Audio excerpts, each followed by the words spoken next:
Welcome to Chapter 12. In this chapter, we're going to talk about international institutions and human security. And this chapter raises what I think is one of the most difficult questions in international politics. What happens when governments mistreat their own people? Think about this question for a moment. Throughout this course, we've talked about sovereignty. Countries generally have authority over what happens inside their own borders. But what happens when a government uses the authority to imprison its political opponents, torture people, persecute minorities, or even commit genocide? At what point does this stop being an internal matter and become something the rest of the world has a responsibility to address? That's the tension we're going to explore in this chapter. Here are the major questions that will organize this chapter. We'll start with a question: what exactly are international human rights? Then we'll move into harder questions. How can international actors protect people who live in sovereign countries? Do countries actually follow international human rights law? And why is protection so inconsistent? The last question is especially important. We often hear world leaders say that human rights are universal, but when violations occur, the international response can vary dramatically. Why? And we go through this chapter, we keep thinking about three components we've used throughout this course: interest, interactions, and institutions. This photograph gives us some contemporary example. The person shown in this photo is former Philippine President Rodrigo Duterte. In 2025, he was arrested following an indictment by the International Criminal Court for crimes against humanity and transferred to The Hague.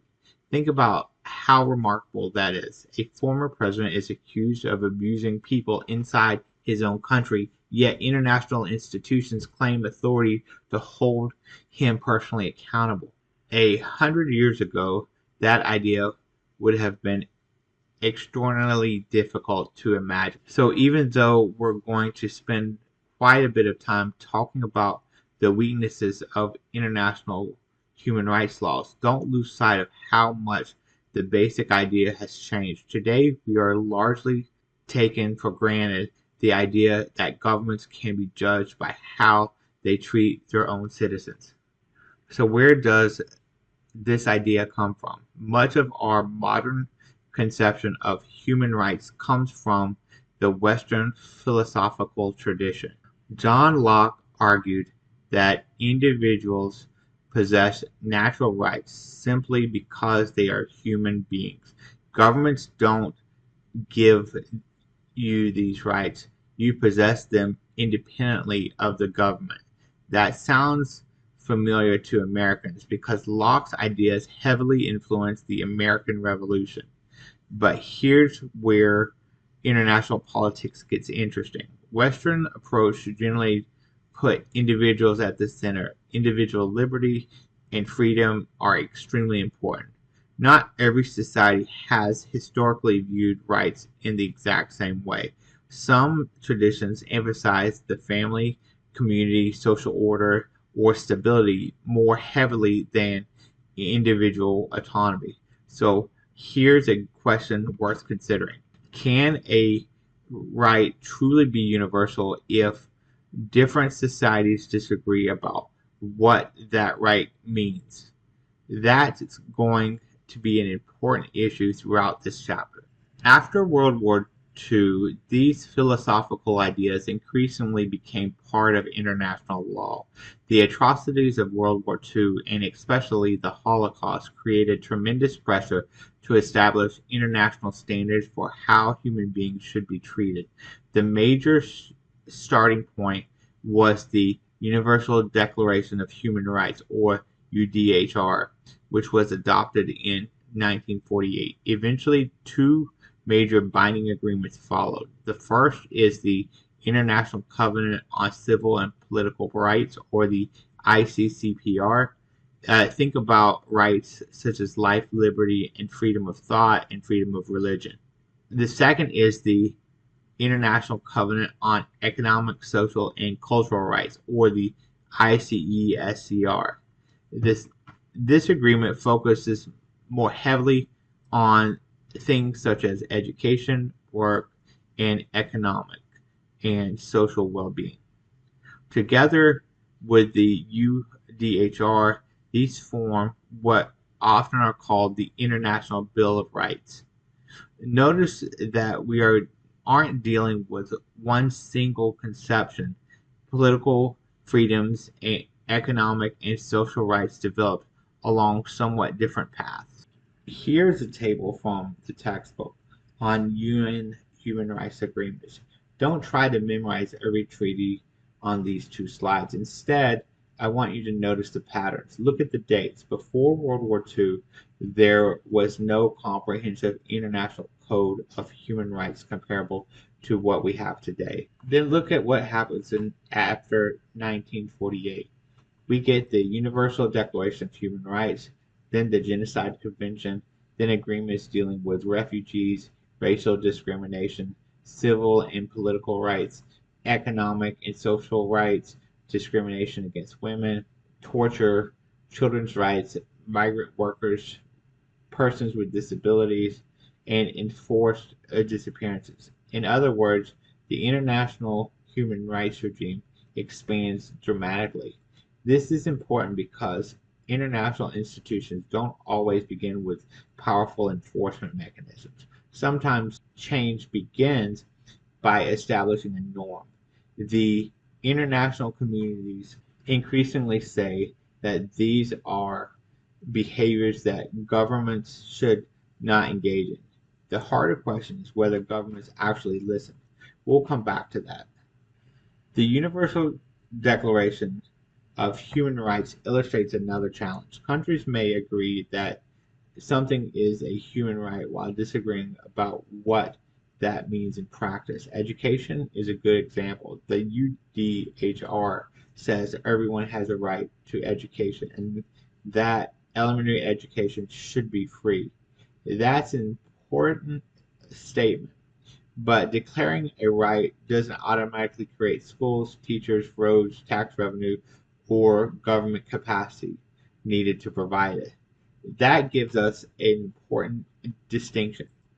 Recognizing a right and actually providing that right are two different things, and even wealthy democracies disagree about rights. Is healthcare a human right? What about capital punishment? What about freedom of speech when the speech is hateful or offensive? International agreement becomes much more difficult. Often we have from broad principles to specific policies. Here's another example, the death penalty. The International Covenant on Civil and Political Rights places restrictions on capital punishment, including prohibiting its use against people who are under 18 when the crime occurred. Many countries have gone further and abolished capital punishment. The United States stands among advanced industrialized democracies because it continues to use it. And this gives us an important lesson about human rights. We have the tendency to think human rights violations are something that happens somewhere else, but international human rights organizations evaluate every country, including the United States. That's important perspective to maintain throughout this chapter. Now we get to crucial questions. If governments sign human rights treaties, why do violations continue? There isn't one answer. Sometimes it's a problem of capacity. Poor countries may recognize the right to education, but they lack the money to provide schools throughout its territory. Sometimes governments restrict rights because of national security. Sometimes they fear a foreign threat. And sometimes leaders deliberately violate human rights because doing so helps them stay in power. The last explanation is particularly important. Imagine an authoritarian leader facing protests. Giving protesters free speech and freedom of assembly may threaten the leader's position. From the perspective of society, protecting those rights may be desirable. From the perspective of the leader trying to remain in office, repression may appear politically useful. That's why violations are especially common in authoritarian systems and unstable political systems. Argentina's Dirty War, which began in 1974, gives us a powerful example. During military rule, thousands of political opponents were imprisoned, kidnapped, tortured, or simply disappeared. One of the most famous responses came from the mothers of the Plaza de Mayo. These women publicly demanded information about their missing children. Look at the photograph. What began as families demanding answers eventually attracted international attention. Human rights organizations outside Argentina amplified their message and increased pressure on the government. This is an example of something we are going to discuss shortly, a transnational advocacy network, or TAN. A domestic group that has relatively little power can sometimes connect with actors outside the country and dramatically increase its influence. This slide brings the issue closer to contemporary American politics.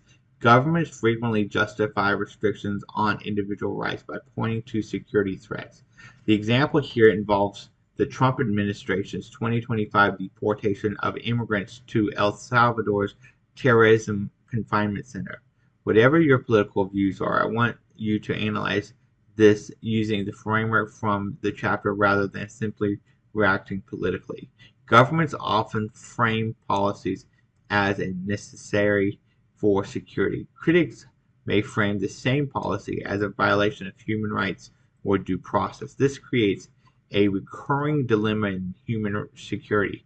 How much individual liberty should a government be allowed to restrict in the name of security? And who gets to decide when the governments have gone too far? Here's another puzzle. Why would a government voluntarily sign a treaty that could later be used to criticize that government? One example is especially interesting. New democracies sometimes use treaties to lock in reforms. Imagine a country that has just emerged from authoritarian rule. The new government wants to demonstrate both domestically and internationally that the country isn't going back. Signing international agreements can increase the political cost of future repression. Other countries may sign because there are benefits attached to participation, such as trade or closer international relationships. And some governments may simply want to appear to be responsible members of the international community. So signing a treaty doesn't necessarily tell you why the government signed it. Hungary illustrates the tension between international commitments and domestic politics. Hungary is a member of the European Union, which means it has accepted a range of common rules and standards. At the same time, the government of Viktor Orban, who is now not in government, pursued restrictive immigration and asylum policies that generated substantial criticism. This creates an institutional question. If joining an organization requires countries to follow certain standards, what happens when a member stops following them? Removing a country, imposing financial penalties, or restricting benefits can be politically difficult. So, once again, writing the rules is easier than enforcing them. Why should Americans care about human rights violations in another country thousands of miles away? One answer is about morality and empathy. People see suffering and want to help, but states also have self-interested reasons to care. A civil war may produce millions of refugees, political instability can cross borders, human rights abuses can disrupt trade, create security problems. Domestic political groups may also pressure governments to act. So don't think about morality and natural interest as mutually exclusive. Often, the strongest international response occurs when humanitarian concerns and strategic interests point in the same direction. And now we arrive at the central tension of the chapter, sovereignty. Normally, governments control what happens inside their territory, but sometimes the government is massacring its own citizens. Should sovereignty protect that government from outside interference? This creates a conflict between state sovereignty and what we might call popular sovereignty. If political authority ultimately comes from the people, can a government that systematically abuses them legitimately claim that outsiders have no right to interfere? The answer is easy no. And that's exactly why humanitarian intervention is so controversial. The chapter identifies several broad approaches. One is deterrence, raising the cost of violating human rights so governments think twice before they do it. Another is accountability. If violations occur, punish those responsible. International actors can also apply diplomatic pressure, economic pressure, and use transnational advocacy networks. And at an extreme end, there is direct intervention under the idea of the responsibility to protect, or RTP. Notice the progression. We move from persuasion to pressure and all the way to potential military force. The cost of controversy increases dramatically as we move along the spectrum.